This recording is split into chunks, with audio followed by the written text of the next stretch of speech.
எங்க தாத்தாவுமே விஜய் கிட்ட அவர் மனசுல இருக்க விஷயம் எல்லாத்தையுமே சொல்லிடுறாரு. இது கிட்ட விஜயுமே கொஞ்சம் யோசிச்சு பாக்குறாரு. ஒருவேளை காவேரி நம்ம தப்பா நினைச்சிருப்பாளோ அப்படின்னு சொல்லி யோசிக்கிறாரு. பட் இருந்தாலும் அதை பத்தி இப்ப குழப்பிக்க வேண்டாம், நம்ம எதா இருந்தாலும் காவேரி கிட்ட பேசிக்கலாம் அப்படின்னு சொல்லிட்டு அவருமே டேரக்டா இங்க ரெடியா இருக்கிறதுக்காக காவேரியோட ரூமுக்கு போறாரு. அங்க போனோட தான் தெரியுது காவேரியோட மொபைல் போன் அங்க ரூம்ல டேபிள்ல தான் இருக்கு. இதை பார்த்துட்டு ஏன் போன் மறந்து விட்டு போயிருக்கா, அப்ப திடீர்னு போன் பண்ணி எப்படி பண்றது அப்படின்னு சொல்லிட்டு இங்க காவேரியோட மொபைல் எடுத்து பாக்குறாரு. தாத்தா ஏற்கனவே இன்னும் காவேரி சரியா கால் பண்ணல அப்படிங்கிற விஷயத்த சொன்னதை யோசிச்சு பாக்குறாங்க. உடனே சரி அப்படின்னு சொல்லிட்டு இங்க காவேரியோட மொபைல் எடுத்து செக் பண்ணி பாக்குறாரு. பார்த்தா இங்க விஜய் பண்ண எந்த ஒரு கால் லிஸ்ட்டுமே இல்ல. இதை பார்த்துட்டு ரொம்பவே ஷாக் ஆகுறாரு. எதுக்காக காவேரி எப்படி பண்ணிருக்கா, எதுக்காக இந்த கால் லிஸ்ட் எல்லாம் அடிச்சிருக்கா அப்படின்னு சொல்லி யோசிக்கிறாங்க. அதே நேரத்துல நான் எழுதி வச்ச லெட்டர் எங்கேயாவது இருக்கா அப்படிங்கறதையும் தேடி பாக்குறாரு. கிட்டத்தட்ட இங்க விஜய் எழுதி வச்ச லெட்டரையுமே காணும். அப்ப இந்த மாதிரி இவர் காவேரி ரூம்ல இதெல்லாம் தேடிட்டு இருக்கிறத பார்த்த ரோகிணி ரொம்ப பதட்டம் அடைறாங்க. உண்மையை சொல்லப்போனா எதுக்காக இதெல்லாம் தேடிட்டு இருக்கா அப்படின்னு சொல்லிட்டு இங்க விஜயவே வந்து ஒத்து பார்த்துட்டு இருக்காங்க. அதை கரெக்டா கவனிச்ச விஜயுமே ஒருவேளை இதுக்கெல்லாம் காரணம் ராகினியா இருக்குமோ, அவதான் இதெல்லாம் பண்ணிருப்போம் போல இருக்கு அப்படின்னு சொல்லி யோசிக்கிறாரு.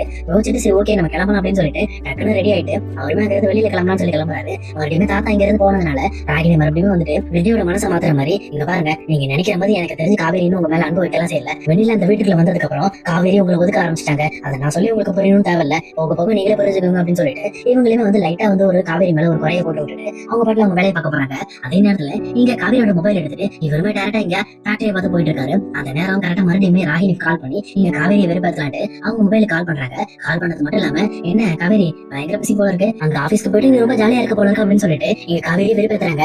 விஜயமே இங்க ராகினி பேசுற கால எந்த ஒரு சத்தமும் இல்லாம அதை மட்டும் கேட்டுக்கிட்டே இருக்காங்க. அப்ப மறுபடியும் ராகினி இங்க காவேரியை வெறுப்பேறத நினைச்சுக்கிட்டு இப்ப பாரு எனக்கு தெரிஞ்ச வரைக்கும் கண்டிப்பா விஜய் வந்து வெண்ணிலா கூட தான் இருப்பாரு. வெண்ணிலா சரியாகி வந்ததுக்கு அப்புறம் உன்னை இந்த வீட்டை விட்டு துரத்திடுவாரு. கண்டிப்பா இங்க இதே வீட்டுல இங்க விஜயும் வெண்ணிலா வந்தா வாழ்வாங்க, அதை நான் பாக்குறேன் அப்படின்னு சொல்லிட்டு ரொம்பவே வெறுப்பத்திட்டு இருக்காங்க.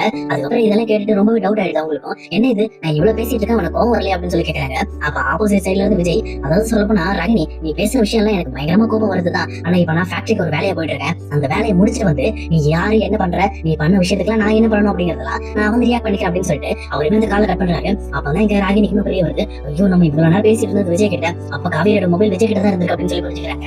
இப்படி மாட்டிக்கிட்டேன் அப்படின்னு சொல்லி அவங்களுமே யோசிச்சுட்டு இருக்காங்க. ஆனா இன்னொரு பக்கம் இங்க ஃபேக்டரியில லேபர்களுக்குள்ள பிரச்சனை அதிகமாகுது. அதனால அவங்களுமே பொருளை தூக்கி தூக்கி அடிச்சுக்கிறாங்க. இதை பார்த்துட்டு இருக்கிற இங்க காவேரியுமே ஒரு நிமிஷம் அமைதியா இருங்க, உங்களோட பிரச்சனை என்னங்கிறத நம்ம பார்த்து பேசிக்கலாம் அப்படின்னு சொல்லி சொல்றாங்க. ஆனா ஏதோ ஒரு லேபர் இந்த பக்கம் வந்து அந்த பொருளை தூக்கி எறியும் போது அது தவறு இங்க காவேரியோட தலையிலையும் பட்டது. அதே நேரம் காவேரிக்கு தலையில அடிபட்டதை பார்த்த உடனே அங்க இருக்க எல்லாருமே உடனே பாதிரி போயிடுறாங்க. உடனே அந்த லேபர்களும் அவங்களுக்குள்ள நடக்கிற சண்டையுமே நிறுத்திடுறாங்க. சொல்லப்போனா யாரோ ஒருத்தங்க தெரியாம இப்படி பண்ணிட்டாங்கன்னு சொல்லிட்டு இங்க காவேரியுமே தூக்கிட்டு வந்து ஃபர்ஸ்ட் எல்லாம் பண்ணிட்டு இருக்காங்க. அதே நேரம் இங்க கரெக்டா விஜயுமே ஆபீஸ் வராரு. அங்க வந்து இங்க நடந்த விஷயத்தெல்லாம் பார்த்துட்டு ரொம்பவே கோவம் ஆயிட்டு இந்த லேபர்ஸ் கிட்ட எல்லாம் சத்தம் போட்டுட்டு இருக்காரு. நீங்க பண்ண விஷயத்துக்கு உங்க எல்லாருமே நான் கண்டிப்பா ஃபயர் பண்ணிடுவேன், உண்மை சொல்றேன், வேலையை விட்டு நான் தூக்கிடுவேன். ஆனா நான் என்னோட காவேரியோட வார்த்தைக்காக தான் வெயிட் பண்ணிட்டு இருக்கேன் அப்படின்னு சொல்லி சொல்றாங்க.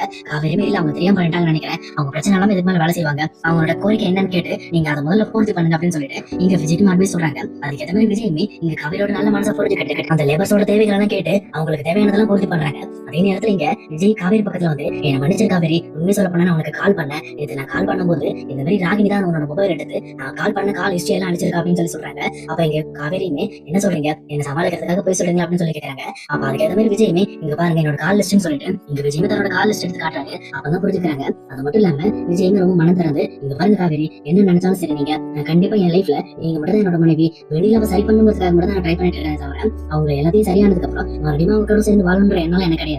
எப்பவுமே என் வாழ்க்கைய நீங்க மட்டும் என்னோட மனைவியா இருக்கணும்னு ஆசைப்படுறேன் அப்படின்னு சொல்லிட்டு மனசுல எல்லாம் இந்த பக்கம் காவேரி கிட்ட எக்ஸ்ப்ளோர் பண்ணிடுறாரு. இந்த பக்கம் காவேரி ரொம்ப சந்தோஷத்தோட ரொம்ப ஆழமான லவ்வோட இங்க விஜயமே ஹெல்ப் பண்ணிக்கிறாங்க.